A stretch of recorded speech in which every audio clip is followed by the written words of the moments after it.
Welcome back, everyone. Today we are going to talk about the actions of Christ. So what are the things that he actually did in his time here on earth?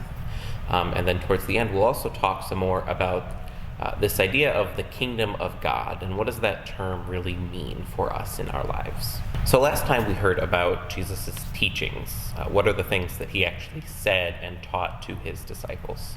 But I'm sure you've heard the phrase before, that actions speak louder than words. And one of the major issues in Jesus' time was that the Pharisees, the Sadducees, the other high priests of Judaism were not living out the idea that their actions should meet their words. So in the Gospels, we see again and again the issue is that they are teaching humility and justice and piety, but they are not living those things out in the way they're behaving, the way they're treating other people. And in contrast, Jesus comes around and he speaks about truth and justice and mercy, but he also goes out and lives out those ideas in his actions, in the miracles he did, in the work that he did in his time on earth. So to be fair, Jesus, we assume, lived for around 33 years.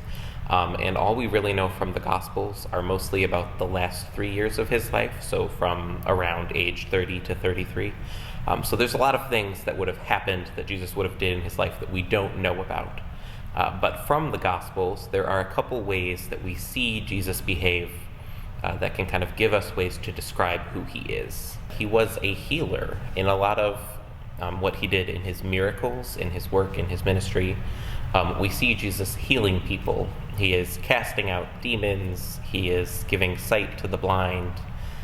He is helping the lame, which means the people who can't walk, to walk again, so helping the crippled or lame to walk.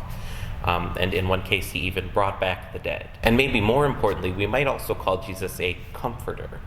So he wasn't just concerned with the physical well-being of people, but their emotional and spiritual well-being as well. So he spent so much of his time being with people who were struggling, in pain, just dealing with all of these things in their lives and listening to them, and just kind of showing them love, comforting them, helping them to grow spiritually. A broader way of describing who Jesus might have been through his actions might be to say that he was a lover. And not in the romantic Taylor Swift sense that we think of today, but in the sense that Jesus genuinely loved people, that he cared and wanted the best for them, and that he did everything in his power as a healer and a comforter to show that love to others, and to really demonstrate his deep, deep affection for them. But for what it's worth, I think the best term that we have to describe who Jesus was through his actions is that he was a servant. So he didn't just heal people, he didn't just comfort people, and he didn't just feel this affection of love for people, but he acted on it.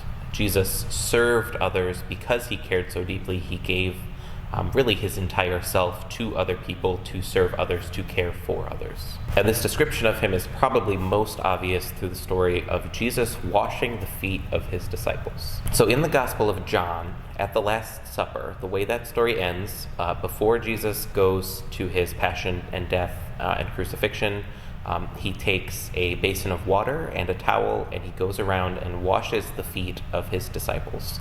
And this was probably the 12 apostles who were usually with him. And in Jesus' time, the job of washing someone else's feet was only something for the lowest of the servants. It was a very important job.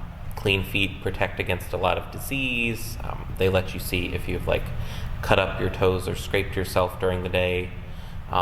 And in Jesus' time, most of the people wore sandals, so your feet would get very, very dirty. There was nothing to protect you from the sand and the dirt and the mud that you were walking through the whole time.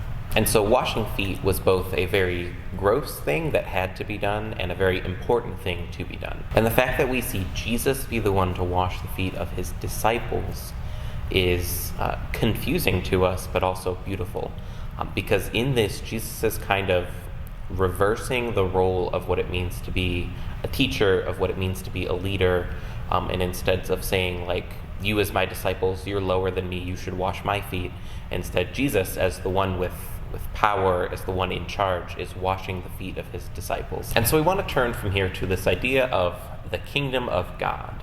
We mentioned it briefly last time, and usually when we talk about this term, we usually think about heaven, about this idea that when we die, we go to heaven with Jesus, that it is kind of the afterlife where Jesus is king, where Jesus rules over all. But in a more basic way, one way we can think about the kingdom of God is just to imagine a kingdom that maybe, quote, follows God's commandments. A kingdom whose laws are just, so a kingdom or way of society that avoids kind of systemic issues like racism and sexism.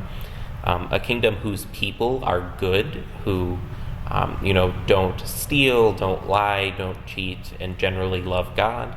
And a kingdom whose ruler is loving and wants the best for his or her citizens. And interestingly, this idea of the kingdom of God is sort of the reverse of what traditionally we would think of as a kingdom, where you have a king who is really in charge, he's the one in power, and everyone else is serving him, is doing what he wants, and kind of their lives are oriented towards him.